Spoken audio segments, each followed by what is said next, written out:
Salut à toi, je suis prête à parier que tu aimes chanter, que tu aimes transmettre tes émotions avec ta voix, mais souvent, malheureusement, tu sens des gènes dans la gorge, c'est quelque chose comme qui pique un peu, qui gratte, et ça t'empêche de t'exprimer vraiment, ça t'empêche d'atteindre certaines notes, ça te fait mal et c'est pas agréable.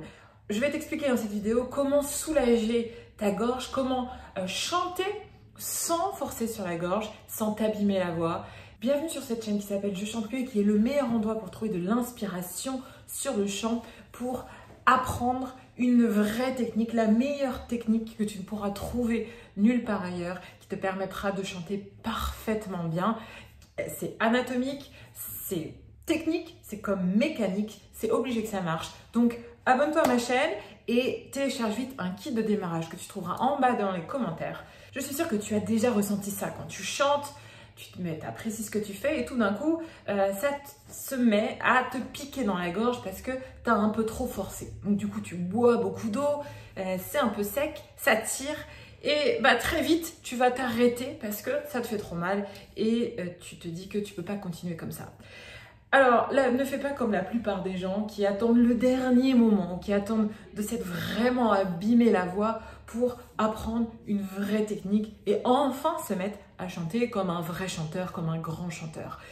N'attends pas de te faire des nodules, n'attends pas qu'il soit trop tard. C'est aujourd'hui que tu dois apprendre cette technique-là et que tu dois apprendre à t'exprimer, à chanter, à embellir ta voix comme un vrai chanteur. La première chose à faire pour arrêter de sentir toutes ces gênes dans la gorge, ces picotements, ces tiraillements, c'est d'apprendre à soutenir ta voix. Soutenir ta voix grâce aux muscles intercostaux et diaphragmatiques. Le soutien est vraiment le plancher de ta voix. C'est ce qui va lui permettre à ta voix de ne pas tomber justement dans les méandres de la gorge, mais d'être toujours soutenue comme quand toi tu marches dans la rue, tu es soutenu par la rue, tu es soutenu par le sol. C'est pareil pour le soutien vocal. C'est ce qui va soutenir ta voix et qui va la soulager. Donc c'est extrêmement important que tu apprennes ça. Regarde mes vidéos. Si tu veux avoir les exercices qui fonctionnent très efficacement, très rapidement, regarde mes formations pour ça.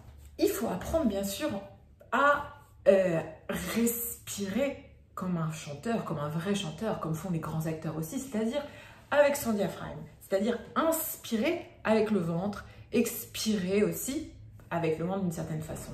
C'est effectivement gonfler un petit peu le ventre. Pas beaucoup, si vous gonflez trop, ça ne marche pas non plus. Mais c'est pas respirer ici, comme on fait toute la journée, parce qu'on n'a pas le temps, etc. C'est respirer en bas. Votre ventre se gonfle un tout petit peu. Et quand vous expirez, il rentre un tout petit peu à l'intérieur, etc. Ça, c'est la première étape, c'est ce qui est le plus important, c'est ça qui va permettre tout l'édifice de votre voix et ce qui va nous permettre de vous transmettre une vraie technique vocale. Troisièmement, il faut que tu apprennes à chanter avec la gorge ouverte. Qu'est-ce que ça veut dire? Ça veut dire que si je devais parler comme je chante, je parlerais toujours de cette façon-là, car lorsqu'on chante, on ne ferme pas l'arrière-gorge. Elle reste toujours ouverte. Peu importe les voyelles, peu importe les hauteurs, peu importe les voix, peu importe les tessitures, ça reste toujours ouvert. Et donc vous devez apprendre, bien sûr, sur votre morceau, sur des vocalises, à toujours rester ouvert et à formuler distinctement les voyelles et les consonnes. Quatrièmement, ça peut paraître la plus abstraite, mais moi je dirais que c'est même une des plus importantes avec la respiration, c'est apprendre l'importance de l'écoute et de l'oreille. Vous êtes d'accord qu'on est des musiciens? Donc un musicien, il doit écouter ce qui se passe. Et c'est l'oreille qui dirige. C'est l'oreille qui va aller chercher la hauteur, la note haute, la note basse, la note qui vous fait peur. C'est votre oreille qui dirige. C'est pas vous en la créant ici et en tirant ici. Ça, moi, quand j'ai découvert ça, je dois avouer que 80% de mes problèmes sont partis, en fait. C'est votre oreille, c'est votre écoute qui dirige tout. Car vous êtes un musicien, ok? C'est comme si un peintre n'observait pas son objet, ou l'objet de son tableau. Vous voyez, c'est impossible. Donc, c'est très important que vous découvriez ça. Si vous voulez connaître mes exercices que je ne dévoile qu'à mes élèves. Et pour parvenir à tout ça, regardez dans les commentaires et accédez au catalogue de mes formations. Choisissez celle qui vous semble vous correspondre le mieux, qui vous aidera le mieux, et suivez-la. Et vous allez là avoir accès à la meilleure technique que vous pourrez trouver pour chanter parfaitement bien. Si jamais vous avez des questions, vous pouvez me les poser dans les commentaires. Si jamais vous voulez vous entraîner, il y a un cours gratuit qu'on peut faire ensemble pendant une vingtaine de minutes.